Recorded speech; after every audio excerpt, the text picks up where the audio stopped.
I am here at one of my friend's houses. She's kind enough to let me come over so we could have a chit chat. Her house is gorgeous and her view is amazing. And would you like to introduce yourself? My name is Verleen. And how many years have you lived up here? We've been here 39 years. It's a long time. And what brought you up here? What made you decide to move up a mountain? Well, there were two factors that sort of brought us up here. We were in a subdivision, a lot of children, and I hardly ever saw my kids because they were always over at the neighbors. And I became concerned about being able to strengthen our family bonds and the sibling bond. And so that was on our mind. And then my husband happened to see these log homes that came to the Boise area back around the mid-70s, and he absolutely loved the idea of a log home. And so he started looking for places to build it, and we looked out at Middleton and Kuna and different places, and then he found this land up here and decided that it's perfect. That's where he would like to put a log house, up in the mountains of Idaho City. And so what was probably the most challenging thing for you moving up here? Well, the first time I drove up here from Boise, it seemed very long. I had little children, and I felt like I had to pack the car for a trip. But, after you move up here, pretty soon the drive goes really fast. You start talking, and you find it's wonderful conversation time. And before you know it, you're home. Or before you know it, you're in Boise. And so the drive did not seem so long, as it did the first few times I drove up here. I think, a typical challenge for a lot of us who move up here is we don't have back then the old saying was a 7-Eleven store around the corner where you can go get a loaf of bread or, a gallon of milk. Now we've got grocery stores everywhere, so I think the 7-Eleven has gone out of business pretty much. But we used to always say we have to be sure our pantry is stocked or that we have a complete shopping list when we do go to Boise and that we get everything we need, because you're not going to turn around and make a trip back to Boise, for something you forgot. So I really had to learn how to, a lot of times, redo a recipe because I forgot something really important. And so I learned to improvise. So I think that's some of the big challenges that we've had moving up here is dealing with the distance, things like that. And how do you think your lifestyle in general changed with moving up here? Oh, I think the quality of it increased significantly. My husband used to always say that he'd go to Boise and there's all the stress and the tensions and pressures of a job, but as he headed up the hill, coming around Lucky Peak, and he starts up that hill to hilltop, you can just feel the tension melt away. And by the time he gets home, he's ready for home. He's ready for the family. And all of that stress of job and city life is left behind. I find that true too. I make a trip to Boise to run errands and shop, and I find, making this beautiful drive home, that it's very relaxing and rejuvenating, and you get home and you're ready for the tranquility that's here. And how often do you think, or would you guess that you have to go into Boise? Well, if it wasn't for the need of replenishing your fresh foods like vegetables and fruits, I probably wouldn't go to Boise at all. I would love to have a pantry well stocked that if I can go once a month, I would be just fine. I don't like going very often. But I find things take us into Boise on a regular basis. There's various things that takes us into Boise, not just shopping, but, occasional doctor's appointment, family get-togethers, getting together with friends, maybe going to the temple, things like that will usually take you down to Boise. So when I do go to Boise, I make it a big day. I try to fit it all in together.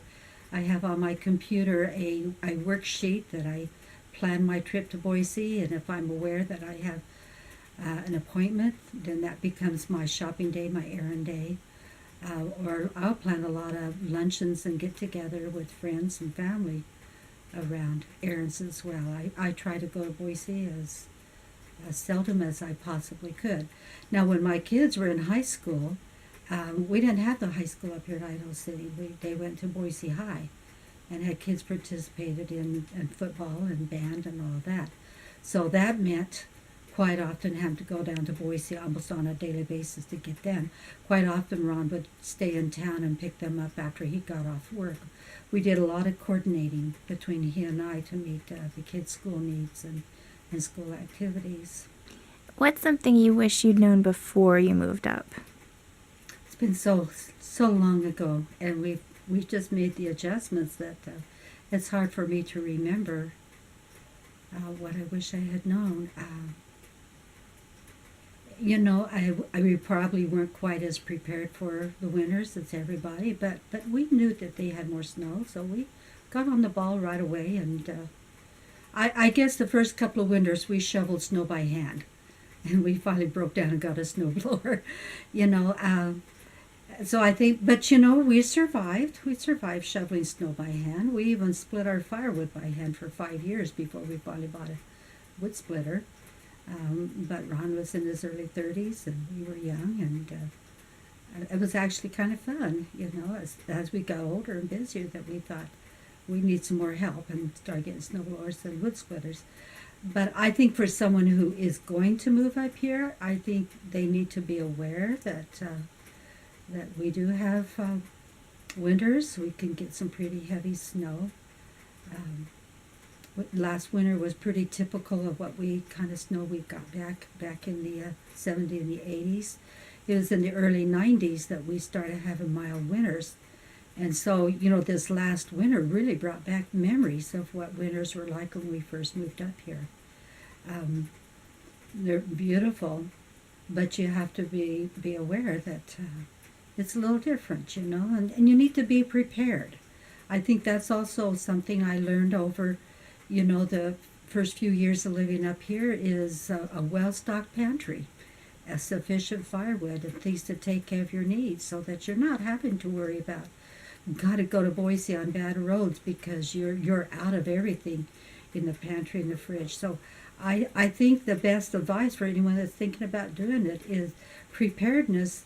Everyday preparedness is a key to having a tranquil life up here because of the distance you travel to go get things you need. Just always be mindful of what you need to have on hand. Yeah, we've kind of figured that one out too when we were having to run to Boise twice a week for groceries for a while. Yes, I really try not to go to Boise more often than once a week, at a minimum. I would never go twice. But my goal is to go every other week. If I can go 2 weeks without having to go to Boise, I'm fine, But at least my goal is not to have to go more often than 2 weeks for groceries. That's usually, you can get fresh produce, and they'll last 2 weeks just fine if you take care of them well. Yeah. So you mentioned you guys have a snowblower, so you clear your own driveway? We do. And do you guys use chains, or do you just do snow tires or studded tires? On the snowblower? On your cars? Vehicles. Mm-hmm. No, we just do mud and snow tires on 4-wheel drive, and we do just fine. Of course, our hill coming up the road coming up the hill is not that steep, so we don't have any problems of getting up without chains. So you guys don't get stuck? Nope, have not yet. I've been able to take my car through 10 inches of deep snow on the road and got up and got through just fine. But we do have a road association, and they keep it plowed out, and we do pretty good. The only time, if I might be in Boise and we get 10 inches snow dumped on us during the day, I come home. But so far, I have not got stuck. I have not had a problem. Wow. We've gotten stuck twice. No, 3 times now, twice in our own driveway. Oh, dear. So what is your favorite season up here? I really like spring, and I really like fall. I don't like the extreme heat of summer. July and August. I don't like the extreme cold of January and February. I don't seem to mind the cold in the winter and December because it goes with Christmas and the holidays and you kind of welcome it. But I think it gets kind of tiring as you get into the extreme cold of January and February.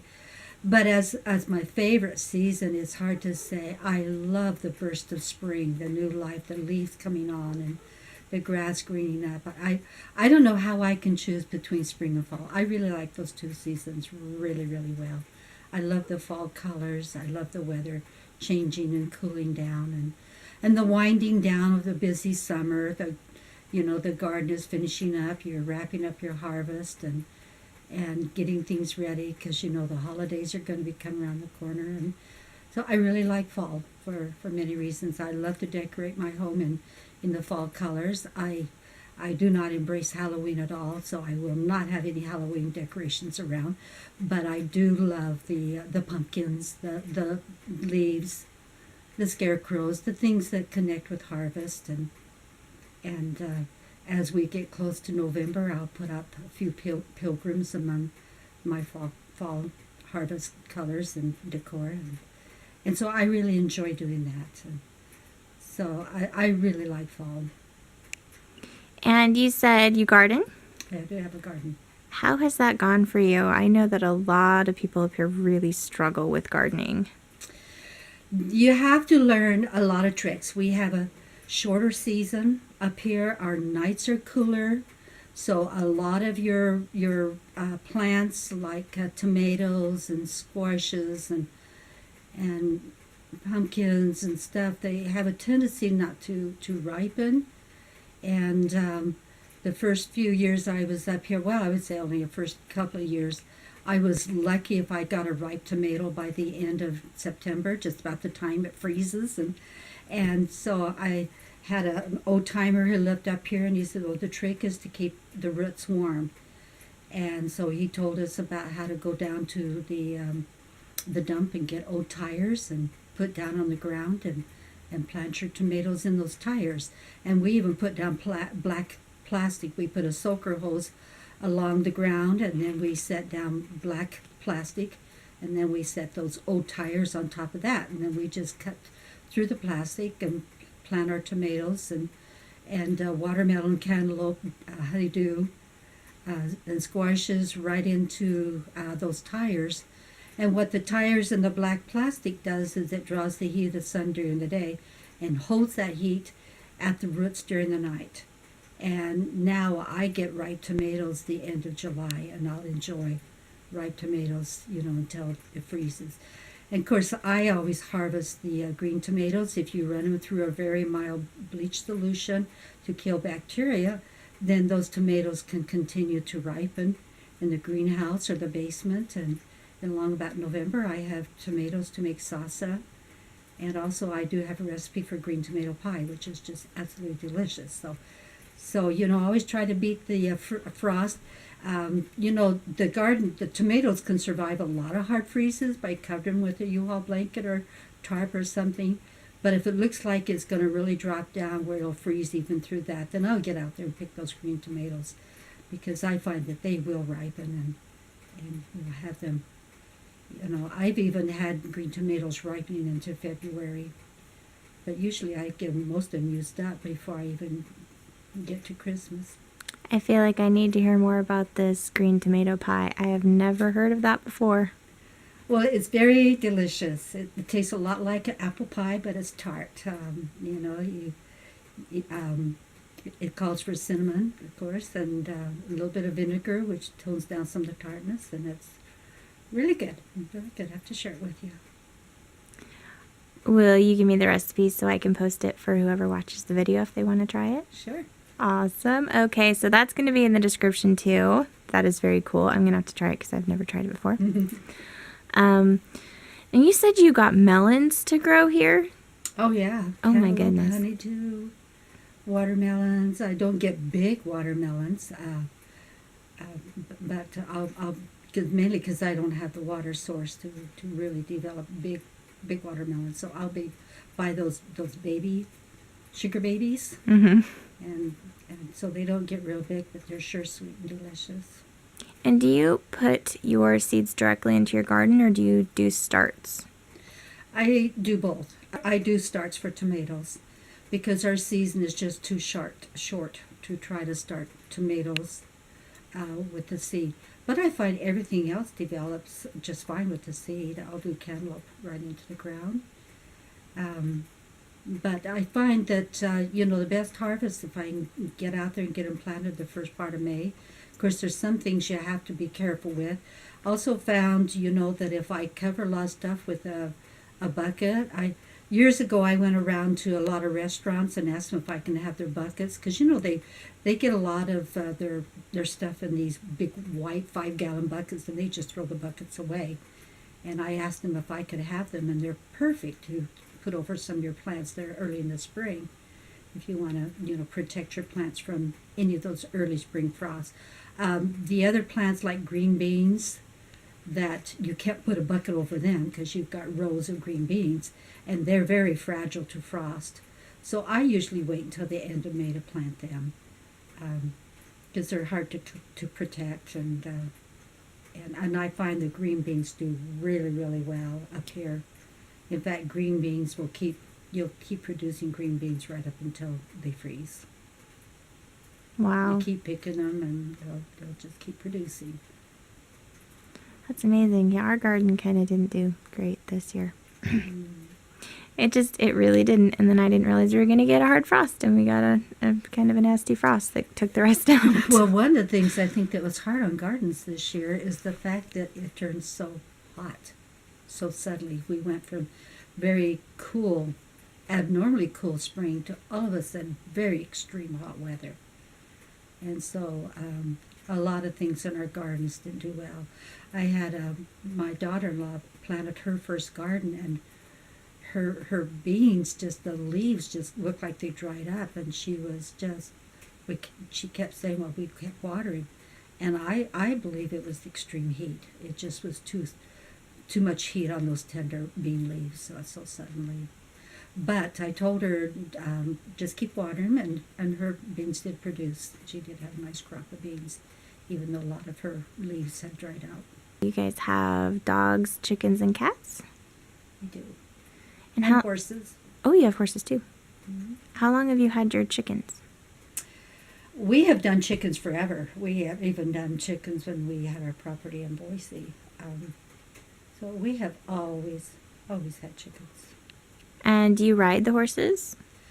We used to, not so much in recent years as we've got older. I think we're getting too old to fall off a horse.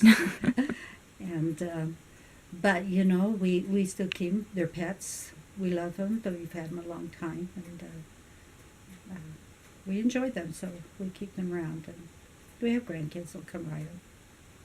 And do you think that you guys will end up staying here for the rest of your lives, or do you think that you might move back down the mountain at some point? Well, as long as we're both here, we'll probably stay here. But if he should pass away before I do, I think it would be very practical that I would consider going back to Boise. I think that would be too hard for me, and I'm too independent. I do not want to put that burden on others to come in and clear my driveway and rototill my garden and do those physical things I can't do. So as long as I have my husband to do those things, we'll stay here. But there might need to be a decision made someday as to something different. But right now we're vital, strong, and capable of keeping up. We water our garden with a soaker system. We don't have a lot of water in our well. Our recovery water is not real good, so we've learned how to use soaker systems. And we run a timer on the garden at night so that the garden is watered at night, and then we are able to use the water for household in the yard during the day. And you've got some really, really beautiful apple trees. They're just gorgeous. And do you get a full-size apple off of these? If you thin them out, you do. Yeah, they can get to be pretty big. That's a good size apple. Oh, wow, that is a big apple. So, but we had such a heavy year last year that we were surprised that we got as many apples on this these trees again this year. Usually they don't bear real heavy 2 years in a row. I didn't know that. Yeah, so they usually will alternate. It just takes a lot out of the tree, you know, to bear heavy, and they'll take kind of a break and bear a little lightly. But we still got a lot of apples this year, so you can see I've got several bushels on the porch that I need to. And what all do you do with your apples? Well, I made so much applesauce last year that I'm just going to focus on juice. I really like juice. I did a lot of cider last year, but I find I enjoy the juice. You know, the ciders where you press it and you have the pulp and it's delicious. But I do enjoy the clear juice, and I didn't make so much of that last year. So I'm going to focus on a lot of juice. You know. The applesauce is hard work. We'd never made it before, and we made some last year, and it seemed like there was a lot of work. And then the kids just ate all the applesauce right up. You know, it just didn't make that much from the amount of apples we processed. We love applesauce. One of our favorite things is applesauce for breakfast that you stir uncooked oatmeal into it and eat the oatmeal raw. Because you know, raw oatmeal is very, very good for you. Yeah. So is cooked oatmeal. But we find putting in there, another one of the favorite things I like to do for breakfast is applesauce with a scoop of protein powder. And I have that for breakfast. Or I'll add a few, oatmeal. So we eat a lot of applesauce as as a treat, kind of a dessert or as a breakfast. So we have the trees, and we might as well use them, and we do. And this is your garden, and it's terraced. Mm-hmm. There's the raspberries, and there's the grapes. We have a blackberry and horseradish and rhubarb down there, and asparagus along there. And they all do very well up here. Then I've got herbs down along there. I've got oregano. And your grapes did well? They do very well. These grapes are that I have are probably at least 35 years old. And we have, 2 plants, and they do very well. They produce us enough grapes that we are able to do some jelly and have grape juice. And they're just the best tasting grapes ever.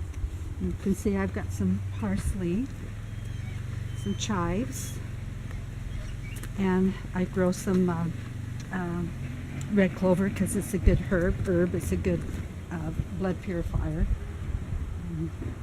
It's oregano. And so you have come out at this point. You've taken all your plants out, cleaned it out for the winter basically. Mm-hmm. Yes. And are you going to leave the ground bare then? No, a lot of our leaves from the trees gets dumped onto the garden. It just is a good place to put the leaves, and also those leaves get rototilled in the spring, and that helps to put nutrients back into the soil, as well as using chicken manure and horse manure. Using horse manure, we get a lot of weeds, but I find once I do a good weeding in the spring, you get most of them. You probably get 90% of the weeds that come forth, and so you just got a few stragglers here and there that you have to worry about throughout the year, the summer. How many acres do you guys have here? We have 1.5. Yeah, that's about what we have. We have like 1.44 or something crazy like that. And sometimes it feels really little. Like there's just not much we can do. But this is awesome. This is really nice. You can fit a lot in here. And you don't have issues with animals coming in and trying to eat things? Well, you see this here, we've had to raise the fence line because the deer could jump this. Oh. And so we found raising another foot seemed to have solved that, But yes, we would get deer come in. For many years it was a race to beat the apples before they did. And so finally we decided to raise the fence, and that seemed to be effective. They're not coming in. I guess they can only jump so high. And do you have elk that come through? Not through here because we're fenced all the way. We have elk around here, but our property is completely fenced. And elk don't jump like the deer do. They might plow through. We did have them.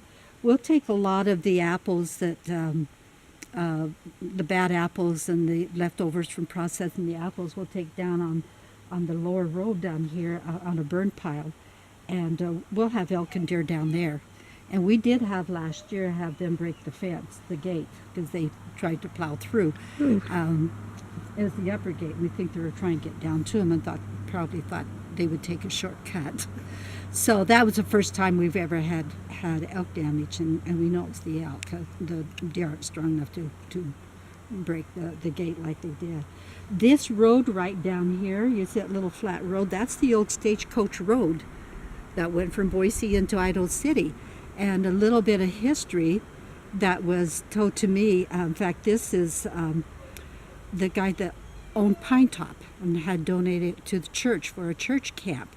But he was a magistrate judge, and back in the early 70s, I was a district court clerk. And he would often use some of my judges' chambers because he was a rotating judge from Idaho City, and he would go down to Boise to do cases. And so he didn't have his own chambers.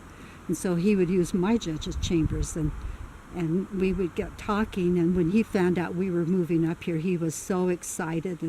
And when I told him, we had the stagecoach road, he knew exactly where we were building our house, because he had done a lot of research and studied Idaho City history. And he said that just down below the road here, this goes down to the creek, and you cross the creek. And he said that was the only place where they can come up out of the canyon. And in this area is where they would graze horses for the stage. Oh, wow. And right down here, about 2 lots down, is the foundation of an old house that's right next to the stagecoach road.